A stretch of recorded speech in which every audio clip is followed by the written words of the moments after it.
Hello and welcome to VH1's Behind the Music. They started off as a small pop group from Shelby Township, Michigan, but over time evolved into a musical powerhouse, the AC/DC of boy bands, the Fab Four. Made up of members Paul Beals, Chris Criss, Arlon Staffenstein, and Giggletron 5000, formerly known as Hector James. The band met in Toronto, Canada at an Isaac Hayes lookalike convention, where the boys sang I Can't Go to Sleep and fell in love with the sound of their voices. When we first met up at that Isaac Hayes convention, kind of seemed like destiny that we'd all meet up one day. And when our four angelic voices were combined together, it was just trying to imagine a pack of baby Labrador puppies prancing through fields of ripe tulips, and it was straight up beautiful. After the convention, the four teamed up to make a mixtape called When the Cat Flies, It's Time to Cry. See that tape? It was going to tell us if we were going to make it big, or just be some kids in a boy band trying to make it big. Our future pretty much lied in that tape. We sent the music video into Universal Music Studios, and we thought it was a semi-good tape, but you can't get a record deal if you don't try, so we just sent the tape in and waited. We came up with the name When the Cat Flies, It's Time to Cry, because this one time me and Arlon were playing a little catch in the house with Chris's cat, and things got out of hand, and we threw it a little too high, hit the ceiling fan, and it died. Yeah, and we killed Chris's cat, and he started crying. They killed my cat, man. It's Mr. Doctor. Rest in peace, my man. Let's turn this off here.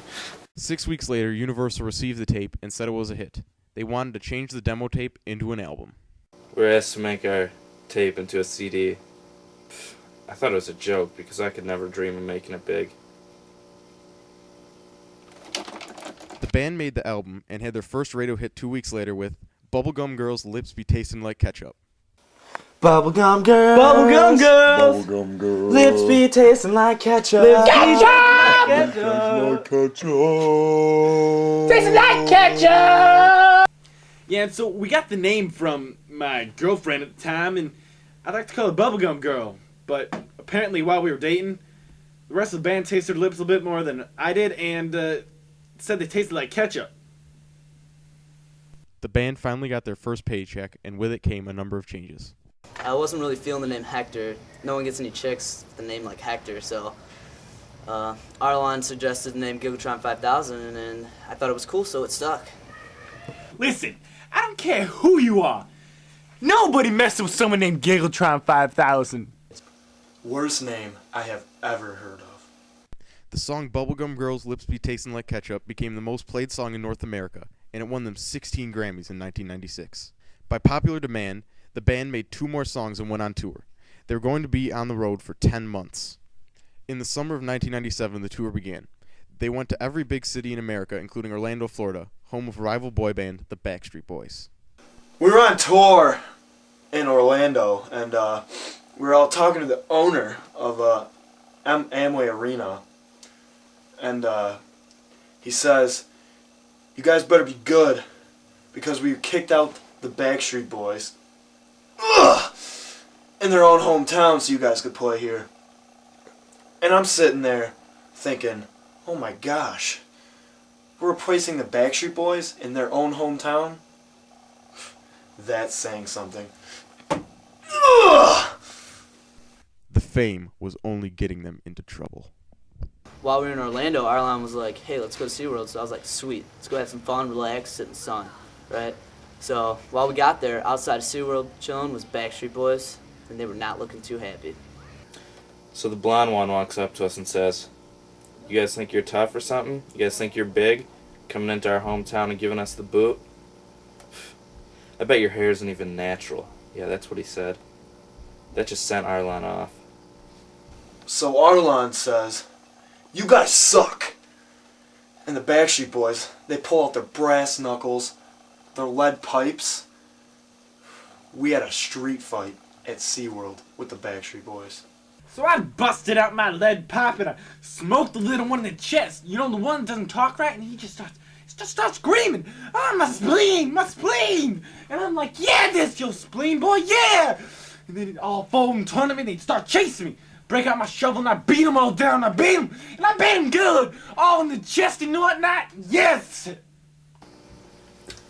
So Arlon almost killed the Backstreet Boys. He took them on 5-on-1. I mean, he had a shovel, but still, 5-on-1. Yeah. Well, then again, fighting the Backstreet Boys kind of like fighting one-armed children. All they can really do is bite. Yeah, so one of those little guys got me. You know, they bit me. Here, come, get a look at this. Get a look at this. It's from that Howie. He bit me. After the boys' trip to SeaWorld, it was time to start the Orlando show. The boys sold out and gave a killer performance. They were as big as the world itself, and the fans loved them. I like the Fab Four because they're hot. I love the Fab Four because they raise my GPA. I like the Fab Four because they're hot. Not all of it was happy for the band. Arlon was having some troubles outside the limelight. Arlon came to one of our shows and he didn't look so good. He had spit hanging from his mouth. It looked like he was gonna die. I walked up to him. I was like, "Dude, are you okay?" He was like, "Yeah, I'm." Boom, falls to the ground flat. So we rushed him to the hospital, you know. And we were waiting there for a while.